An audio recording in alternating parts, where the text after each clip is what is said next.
वकील आलेला शानदार प्रस्तुति उड़ाड़ जाएंगे अंगिका एक्सप्रेस रिमझिम रिकॉर्डिंग स्टूडियो सिंधे बत्तियापुर उड़ाड़ जाएंगे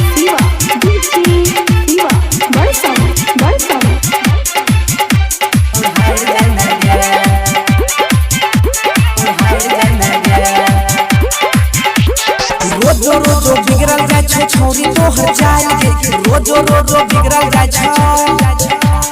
रोजो रोजो बिगड़ल जाय छौ छौरी तोहर जाय गे बेकार कर को बाप तोहर कीन के मोबाइल गे झूठो तो प्यार के जाल में पड़ जाय गे कोनो छोरावा के संग में उड़ाड़ जाय गे कोनो छोरावा के संग में उड़ाड़ जाय गे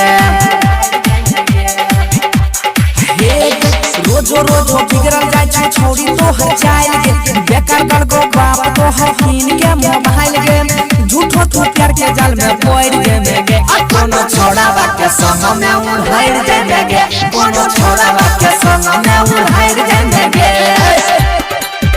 अंगिका एक्सप्रेस रिमझिम रिकॉर्डिंग स्टूडियो सिंधे बत्तियापुर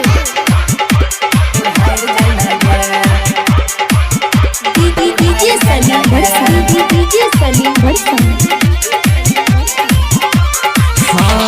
बेसी ना बनल घरे छौरिया दुलार गे डीजे शिवा नहीं दे दे तो जरल जरल गायर गे हमारा ना तंग करे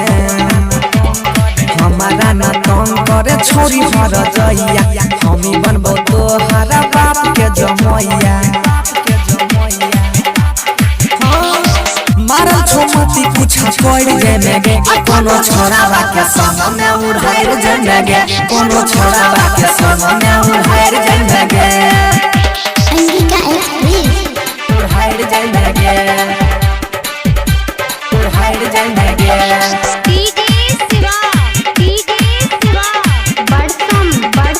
उड़ाड़ जाय गे रिमझिम रिकॉर्डिंग स्टूडियो सिंधे बत्तियापुर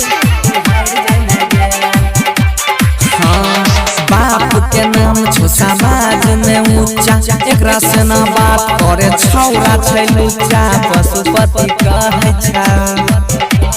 झूठे फूसे बात करने छौरा छै खाचारा नहीं ते तोहर भीज ले तो पीछे से आचारा हाँ पशुपति के संग में लड़ जाय गे कोनो छोरावा के लई के उड़ाड़ जाय गे कोनो छोरावा के संग में उड़ाड़ जाय गे रोजो रोजो बिगड़ल जाय छौ छौरी तोहर जाय गे रोजो रोजो बिगड़ल जाय छौ रोजो रोजो बिगड़ल जाय छौ छौरी तोहर जाय गे बेकार कर को बाप तोहर कीन के मोबाइल गे झूठो तो प्यार के जाल में पड़ जाय गे कोनो छोरावा के संग में उड़ाड़ जाय गे कोनो छोरावा के संग में